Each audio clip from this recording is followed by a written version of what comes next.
preguntas de psicología? Ahora juntas de nuevo, Dani y Eli, en modo psicológico, para ayudarte a encontrar soluciones a lo que pasa en tu vida. Ya están aquí, las psicólogas que harán de la psicología algo entretenido, con entrevistas y temas de actualidad. Con ustedes, modo psicológico, con Dani y Eli. ¿Cómo están? ¿Cómo están todos? Estamos aquí nuevamente en un episodio más de Modo Psicológico.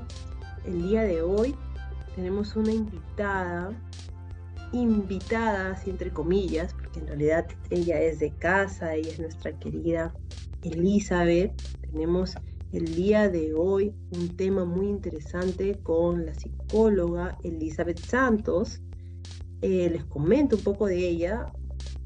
Ella, si bien es parte del equipo de Modo Psicológico, ella es una psicóloga con una formación bastante interesante. Ella tiene una especialización en el área clínica, ella es facilitadora del cambio, ella tiene estudios en programación neurolingüística, estudios en neuropsicología aplicada a la psicología centrada en la solución.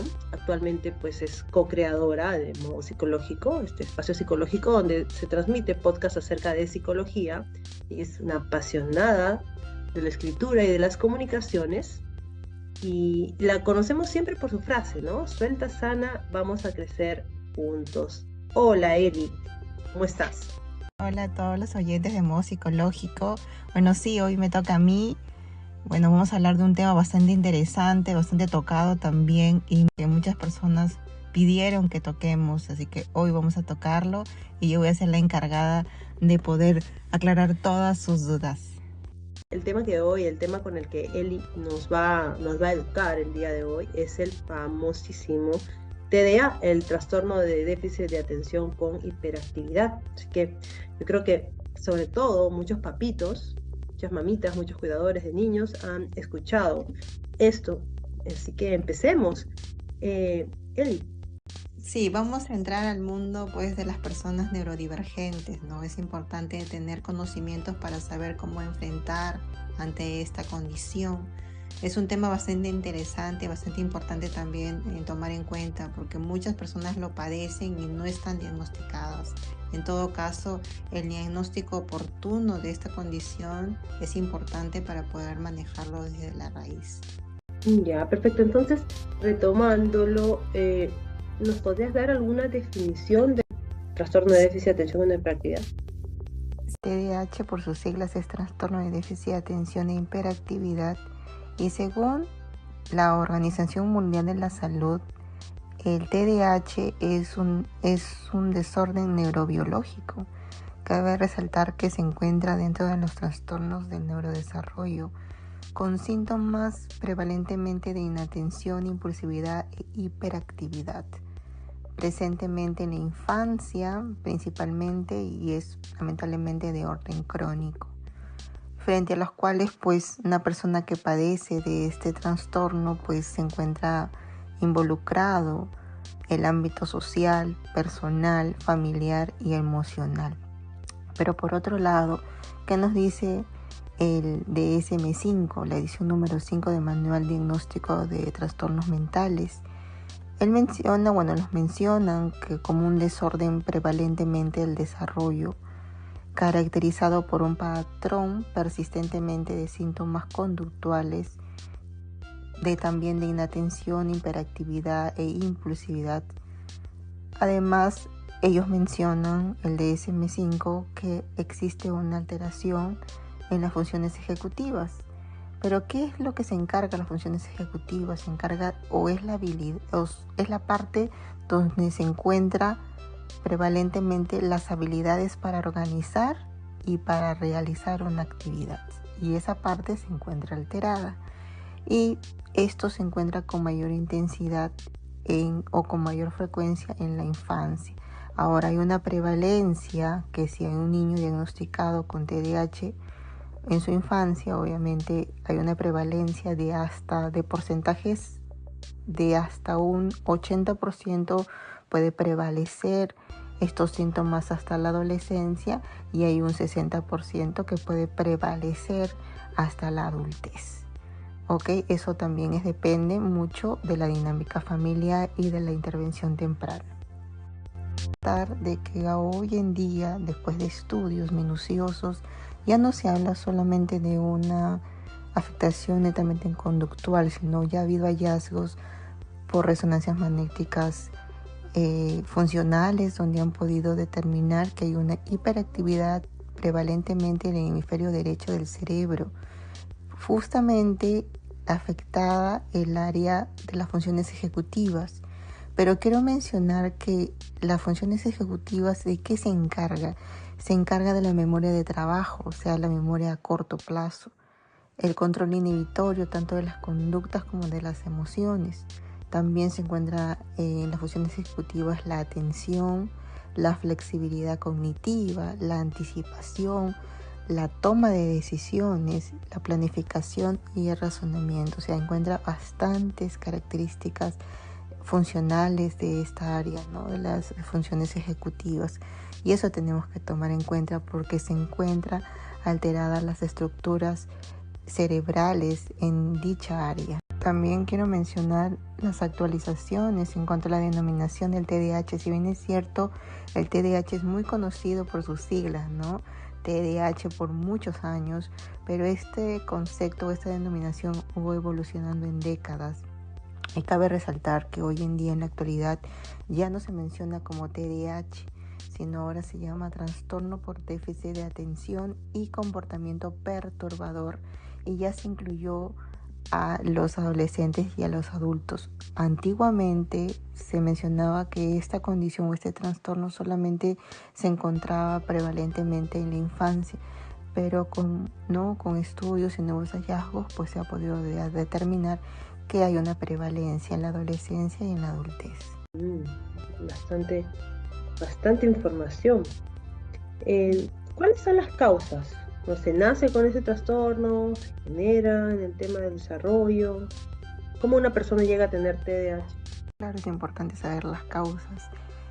Bueno, hay dos, ambientales y biológicas. Las biológicas es netamente genético. Se dice que el 80% es genético, o sea, quiere decir de que si hay un papá, una mamá o un hermano que esté diagnosticado con este trastorno, pues hay un 80%, que es bastante, la probabilidad de que uno de los hijos pues tenga TDAH o uno de los hermanos.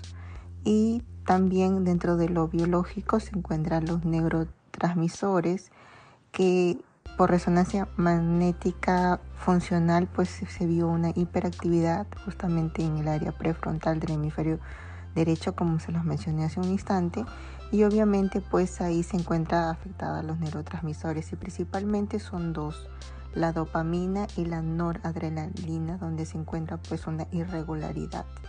Y en cuanto a los ambientales, pues aquí tiene que ver mucho con peri y postnatal, ¿no? Y también hasta el nacimiento del niño, hasta el 1 o 2 años de edad. Recordemos de que el desarrollo de la corteza cerebral pues sigue en constante pues desarrollo, ¿no? Hasta cuando el niño nace. También en los ambientales como causas se encuentran las enfermedades endocrinas, tanto de la madre como del niño, malformaciones cerebrales, o también exposiciones con metales pesados como el mercurio, el plomo, entre otros. Y también si es que de la madre, cuando ha estado pues embarazada, tuvo un consumo de drogas, de alcohol, de tabaco excesivo, también si es que existió algún tipo de infección, y también si existió algún tipo de hipoxia, ¿verdad?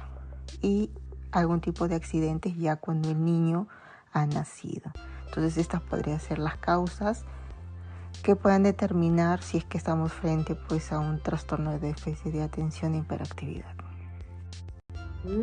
Entonces, ¿cómo me doy cuenta? ¿Cuál es la sintomatología para saber si mi hijo, mi hija o el menor al que yo cuido tiene este trastorno?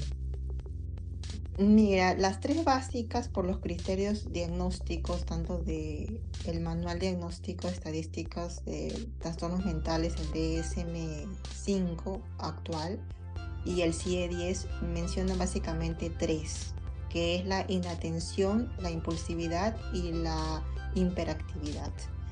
Esto tiene que ser mantenido por 6 meses, o sea, la persona tiene que tener esta conducta permanentemente durante el periodo de 6 meses. Y también tiene que ver mucho con que la conducta se encuentre permanente en diferentes ambientes. Por ejemplo, si el niño tiene una hiperactividad o una impulsividad, tiene que ser consecuente en la casa, en el colegio o en la calle. Porque si estamos frente a un niño que tiene, por ejemplo, hiperactividad e impulsividad solamente en la casa y no en el colegio, pues no hay una consecuencia. Entonces quiere decir de que no podemos estar frente a una afección emocional que puede implicar la dinámica familiar, pero no necesariamente el trastorno de déficit de atención y concentración. Ahora, ¿cómo darnos cuenta? Es, por ejemplo, en adultos, el TDAH se presenta como cuando una persona está constantemente perdiendo las cosas, ¿ok? En niños, por ejemplo, cuando vemos un niño que evita constantemente la atención sostenible, por ejemplo, que esté, cuando hemos estado en pandemia, por ejemplo, constantemente en aulas virtuales, mucho tiempo sentado, no puede estar sentado mucho tiempo. Entonces ahí se ve que hay una sintomatología de inatención y se podría dar como que una luz a que podemos estar frente a ese trastorno. Y en caso de adultos y niños también podemos ver la desorganización, ¿no? Es una persona muy desorganizada. Y en cuanto a la impulsividad podemos ver que es una persona que interrumpe demasiado, que no toma tiempos, que el tiempo para él no es importante, que es una persona que está constantemente interrumpiendo, es una persona bastante impaciente, no piensa antes de actuar, ¿no? Y personas cuando ya son adultas tienen sintomatología de tener constantemente conflictos con otras personas. Por la impulsividad, ¿verdad? Exacto. Y la hiperactividad se presenta en niños, por ejemplo, en constantes movimientos, habla demasiado, le cuesta quedarse callado y permanecerse quieto, ¿no? Y también en cuanto a los adultos, la sintomatología de hiperactividad se ve en que no terminan los proyectos o está constantemente procrastinando, ¿no? Constantemente está diciendo luego lo voy a hacer, luego lo voy a hacer y al final no termina haciendo nada.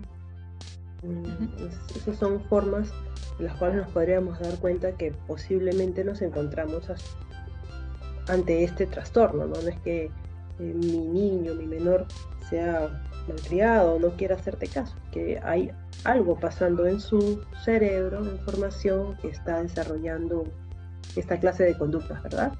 Ya es una implicancia neurobiológica, o sea, las estructuras cerebrales no son las mismas, hay una afección, como les dije, en la área ejecutiva.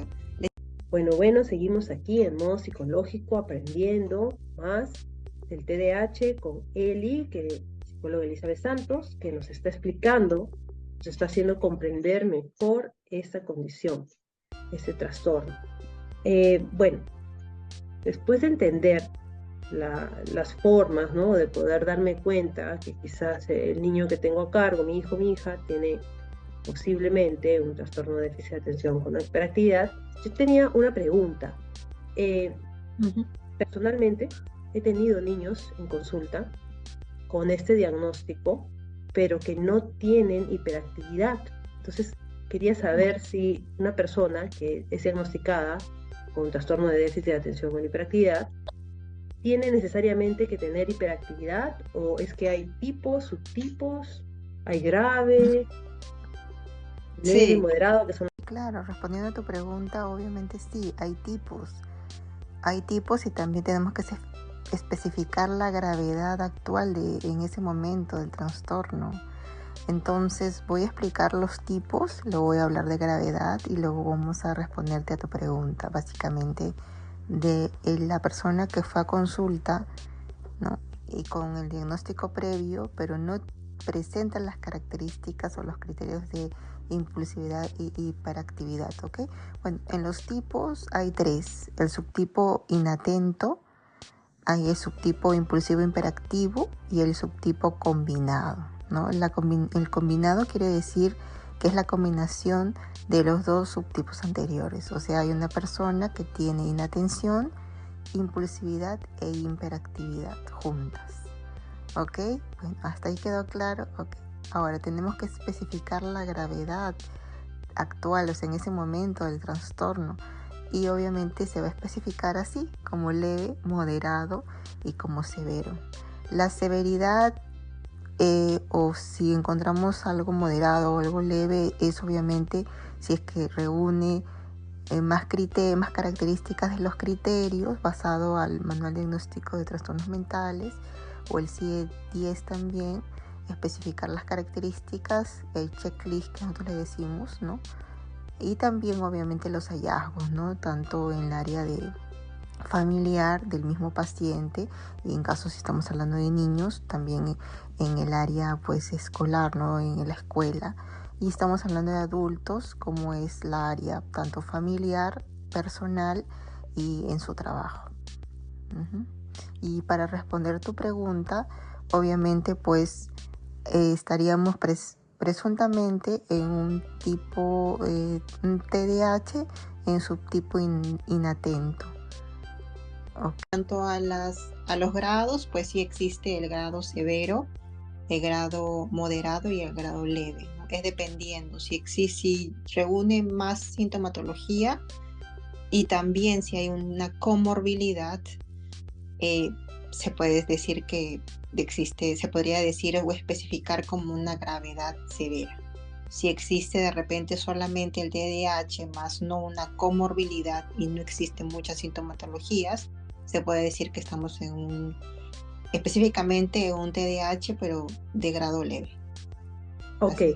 Justamente a eso quería llegar, ¿no? ¿Cómo es que se diagnostica este tipo de trastorno?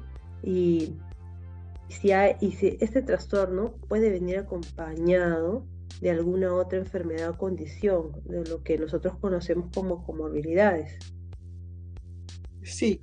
Bueno, primero voy a ir con las comorbilidades y luego vamos a hablar de lo que es cómo es el diagnóstico, cómo podemos llegar al diagnóstico. Y bueno, sí, lamentablemente el TDAH no viene solo.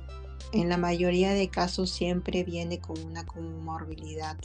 En este caso podría haber una comorbilidad de trastorno de aprendizaje, puede haber trastornos de ansiedad, puede haber el síndrome oposicionista desafiante, está muy ligado al TDAH. El síndrome también, el de TAGE, y también trastornos del espectro autista, el TEA, o algún tipo de retraso mental también puede haber. O como solamente también puede existir el TDAH, solamente simplemente como un trastorno propiamente dicho.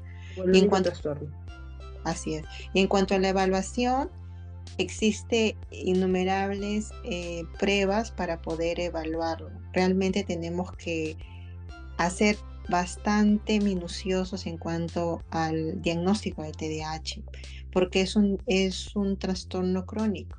Entonces no es fácil de cierta manera diagnosticarlo. Tiene que ser un profesional estudios de neuropsicología para poder de cierta manera llegar al diagnóstico definitivo. Y tiene que haber pruebas de visión, de audición, exploración física para descartar algún tipo de lesión cerebral. Muchos neurólogos y neuropsicólogos piden hasta exámenes de sangre para poder determinar si hay un tipo de enfermedad como algún tipo de endocrino, por ejemplo un hipotiroidismo. Muchas veces una persona que tiene hipotiroidismo tiene inatención, un poco de depresión y puede ser de repente confundido. Justamente para no ser confundido existen estas pruebas para descartarlo. También estudios de neuropsicológicos y de funciones ejecutivas que tienen que ver con las pruebas psicológicas y evaluaciones psicológicas que tienen que ver con la exploración del área emocional del niño y de los procesos cognitivos propiamente dichos.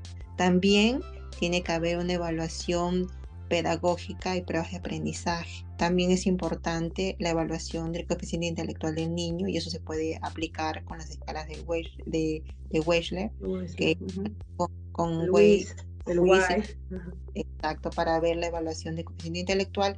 Ojo, que no todos los niños o las personas que tengan TDAH como diagnóstico definitivo tienen coeficiente intelectual bajo. Puede ser una persona brillante, pero tiene esta condición, ¿verdad? O sea, no determina el coeficiente intelectual, pero sí se tiene que establecer de cierta manera todos estos criterios para poder llegar a un diagnóstico. Ahora, en cuanto a saber cómo es el diagnóstico en sí, tiene que llenar unos ciertos criterios según el DSM-5. Entonces, por ejemplo, en inatención hay 9 criterios, ¿no? En el manual diagnóstico de trastornos mentales hay 9 criterios y tiene que llenar más o menos unos 6 criterios y tiene que ser sostenibles durante 6 meses consecutivos la conducta para poder decir de que, por ejemplo, tiene criterio de inatención. Y así sucesivamente hablamos de hiperactividad y de impulsividad, ¿no? Tiene que llenar los criterios para poder decir de cierta manera que estamos frente a un presunto trastorno de déficit de atención y concentración. También es importante hablar con la maestra de los niños, ¿no? Y en este caso nosotros tenemos un checklist que es como un cuestionario de todos los criterios que tiene que ser llenado por la maestra y por la familia para ver si ellos cumplen con esos criterios, básicamente. Y también en cuanto al diagnóstico, tienen que aplicarse pruebas, como les dije, psicológicas. Y las más comunes es el EDAM, de Corners, test atencionales como el ENFEN, el EMAP, el CP2, el AGL, son términos que miden todo esto, lo que es atención, hiperactividad e impulsividad. Y en cuanto a los adultos, el muy conocido como el CARS, ¿no? Son psicológicas que miden todo lo que tiene que ver en la implicancia de la sintomatología en general del trastorno de déficit de atención y hiperactividad. Aquí en modo psicológico estamos viendo el TDA con H, con nuestra psicóloga invitada y de casa, nuestra querida Elizabeth Santos, Eli para nosotros. Eli, bueno, después de haber llegado al diagnóstico y a darnos cuenta cuál es el tipo y cuál es la gravedad del TDAH que tiene mi pequeño, mi pequeña, el niño que cuido, ya sabemos entonces que tiene este trastorno neurodivergente. ¿Cuál es el tratamiento? ¿Qué debo hacer ante esto? Bueno, sí, el tratamiento es multimodal en el trastorno de déficit de atención e hiperactividad. Comienza con terapias psicológicas y la terapia más eficaz en todo caso sería la TCC, que es la terapia cognitivo-conductual, y también terapias psicopedagógicas. También en algunos casos se da tratamientos farmacológicos.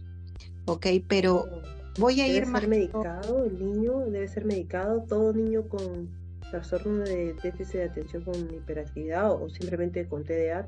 ¿Tiene que ser medicado?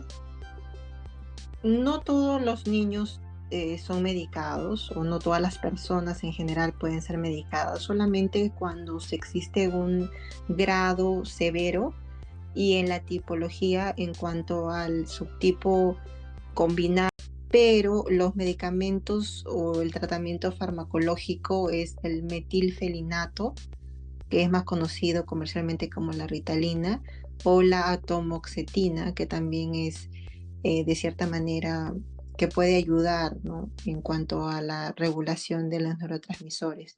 Ahora, hay otros medicamentos, obviamente, pues que tienen que ser también medicados en cuanto si existe alguna comorbilidad, ¿no? Por ejemplo, si estamos frente a un paciente que tenga el trastorno de déficit de atención e hiperactividad y también tenga, por ejemplo, depresión, tendría que tomar también antidepresivos. Por eso es importante que el neurólogo, que es el indicado de dar estos medicamentos y regularlos, él es el que determina la dosis.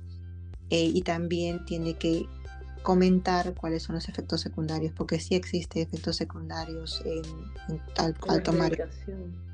Como les mencioné, realmente también tiene que haber un manejo multidisciplinario. Por ejemplo, como les dije, no solamente el tratamiento tiene que ser en terapia psicológica, o sea, el psicólogo propiamente dicho que tiene que ser tratado, el psicólogo clínico, también tiene que ser tratado por el neuropsicólogo, ¿no? También tiene que llevar algún tipo de terapia ocupacional si en caso lo requiera, también tiene que ser tratado a muchas veces por el mismo psiquiatra para la medicación si en caso lo requiera también, y muchos de ellos también tienen que recibir algún tipo de ayuda de la fonoaudiología. Es una disciplina encargada de evaluar y tratar los trastornos del lenguaje, ¿no? Porque muchas de las personas que tienen TDAH, como les dije en un inicio, tienen implicancia también de trastornos o comorbilidades y trastornos del lenguaje. Bastante interesante y bastante información con respecto a este trastorno. Yo creo que con todo lo que hemos explicado, debe haber muchas personas un poco preocupadas o asustadas de que su hijo pueda tener esta clase de condición. ¿Este trastorno limita para lograr un éxito? Es decir, una persona que está diagnosticada con TDAH, es como una sentencia, no van a lograr metas en su vida, no van a tener éxito. ¿Cómo es la vida con una persona que tiene TDA? ¿Hay algo bueno en esto? Realmente sí, no todo es negativo en el aspecto de hablar del TDAH, al contrario, hay aspectos positivos, hay habilidades que tenemos que potencializar en estas personas que tienen este tipo de condición.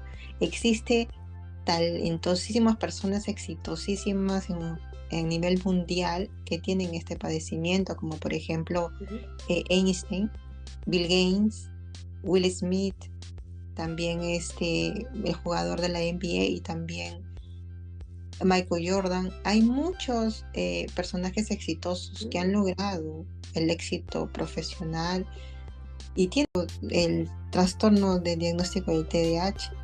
¿Por qué? Porque son personas que tienen buenas ideas. Su aspecto positivo les ayuda de cierta manera en áreas de su vida. Son muy habladores, muchos de ellos tienen buen sentido del humor, tienen habilidades para hacer varias cosas a la vez, son bastante curiosos, tienen exceso de motricidad, por ejemplo en el subtipo hiperactivo tienen un exceso de permanecer constantemente en actividad, y eso es bueno de cierta manera. Hoy en día el mundo necesita personas activas. También es importante resaltar, Dani, de que si tienen una intervención temprana, un diagnóstico temprano, se puede trabajar multidisciplinariamente y puedes lograr ser exitoso en la vida, si en caso potencializas tus habilidades, obviamente. ¡Wow! ¡Qué alivio! Estoy segura que muchos de los papitos, mamitas que nos están escuchando el día de hoy, o de las personas que son cuidadoras de menores, se sienten aliviados de entender de que esto pues no es una sentencia, en realidad es simplemente una forma de darle condición. Es una condición simplemente, y tenemos que dirigir el tratamiento necesario para que nuestro niño sea una persona que pueda sobrellevarlo y igual va a lograr cosas en la vida, no es simplemente una forma. Así Entonces, es. ¿qué recomendaciones, Eli? ¿Qué recomendaciones cuando ya tengo el diagnóstico? ¿Qué hacer? Bueno, las recomendaciones son varias realmente, pero sí pedirles a los padres de familia, a los cuidadores o guardianes de niños, si ven algún tipo de sintomatología, visitar a un neuropsicólogo para poder descartar el diagnóstico, ¿ok? No etiquete al niño, no ridiculice a los niños si en caso tengan un tipo de inatención, hiperactividad. Utilice el lenguaje pluralista. El lenguaje que te incluye, ¿verdad? Claro, que te incluye a ti en las actividades. Ejercicios constantemente es bueno para ellos. Como padres, cuidadores, desarrollen su empatía. Estas personas necesitan que los entiendan y tomar conciencia que es un trastorno que lamentablemente no tiene cura porque no es una enfermedad. ¿Podemos manejar y bajar significativamente los síntomas?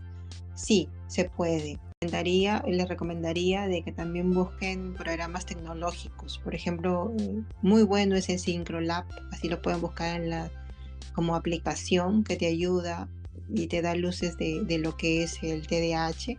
Y también recomendarles alimentos para que puedan de cierta manera ayudar a una persona que tenga este trastorno. Por ejemplo, los omegas son muy buenos, las vitaminas minerales como el zinc, el hierro, el potasio son muy buenas para para esta condición. Y en cuanto específicamente para el tipo hiperactivo, o sea, si ven a un niño o a una persona en general que tiene ese diagnóstico y es muy hiperactivo e impulsivo, no se recomienda el consumo excesivo de azúcares. Tiene que bajarse, porque si no lo activas más y hace pues claro, obviamente. sí. Yo creo que la mayoría de papás sabemos que hay un horario, ¿no? Donde tú le das azúcar a tu hijo, ¿no? Porque si no, yo digo, es dispararte a los pies, porque lo activas y ese niño, esa niña no va a dormir a la hora que debe dormir, ¿no? Porque hay un horario también de sueño donde la hormona del crecimiento se activa mejor y tu hijo va a crecer mejor. Entonces, hay que hacer rutina con los niños, ¿no? Que debe ser muy difícil cuando tienen TDA. Exacto, así es, Dani. Por eso es importante todas estas recomendaciones y ya saben, ¿no? Visiten a un psicólogo especializado en este tipo de trastornos para poder llegar a un diagnóstico definitivo, pero bien manejado. Más conciencia de las personas que tienen algún tipo de TDAH. Más que todo eso, ¿no? Desarrollen su empatía hacia con ellos. Hay que entenderlos y comprenderlos. Y hoy hemos tenido información para poder saber a qué nos estamos enfrentando. Recuerde que todos somos parte de la solución. Por supuesto, ¿no? Totalmente, ¿no? La ignorancia perdona, pero el saber condena, ¿no? Cuando ya tenemos información, ya sabemos más en este caso de esta condición, que es tan común, ¿no? Hoy en día los niños, antes no se sabía y la solución era pegarles, encerrarlos y condenarlos como si ellos tuvieran la culpa, ¿no? En realidad es tratar de buscar la solución, de entender mejor y de facilitarle una solución para que pueda de igual manera lograr metas. Claro, definitivamente, o sea, lamentablemente la falta de información hace que uno cometa errores, pero justamente hoy hemos enseñado para que si ustedes se dan cuenta si tienen algún tipo de sintomatología de inatención, hiperactividad o impulsividad permanente durante mucho tiempo y en diferentes ambientes, pues acudan a un profesional de la salud mental para que ellos puedan diagnosticar. Claro. Gracias, Eli, muchas gracias por todo el conocimiento y por aclarar este tema. Así que ya saben, si tenemos la sospecha de que algo está pasando con el comportamiento de nuestro pequeño, de nuestra pequeña, del niño que cuidamos, pues acercarnos a un profesional de la salud mental. En este caso es recomendado que sea un especialista, ¿no? Un neuropsicólogo de preferencia. De igual manera, el profesional de salud mental que le diagnostique o evalúe va a hacer las derivaciones correspondientes para que este trastorno, esta condición, sea atendida de la mejor manera. Así que, bueno, muchas gracias por haber estado con nosotros el día de hoy, como siempre, pero gracias por el día de hoy compartir tus conocimientos, Eli, y por dejarnos claro, por lo menos haber aclarado muchas de nuestras dudas con respecto al TDA. Okay. Gracias Dani por invitarme. Gracias. Te encontramos. Bueno, sí, me pueden encontrar en mis redes sociales. Me encuentran como psicóloga Elizabeth Santos, tanto en Instagram como en Facebook. También me pueden encontrar en Modo Psicológico. Todos los fines de semana hacemos un nuevo podcast de temas de psicología con Dani. Y bueno, también en mis redes sociales, como les digo, pues me pueden encontrar nuevo contenido de psicología, así que me pueden dar seguir y pueden estar actualizados de todo lo que es de tema de psicología. Y mi número personal para que me puedan contactar para sacar citas es el +1 404 910 6273. Con gusto les puedo atender. Cuídense mucho, gracias. Genial, ahí está, ahí la podemos encontrar para que Elizabeth Santos, nuestra psicóloga, que ha estado con nosotros el día de hoy y está siempre, pero el día de hoy ha compartido conocimientos, pueda también atender. Gracias por tu conocimiento. Cuídense, bye bye. Gracias a ustedes por escucharnos. Que tengan un buen día. Hasta luego. Modo Psicológico. Síguenos en nuestras redes sociales para que no te pierdas ningún episodio y puedas activar las notificaciones. Instagram, modo-psicológico. Facebook, Modo Psicológico. Spotify, Modo Psicológico. Modo Psicológico. YouTube, Modo Psicológico.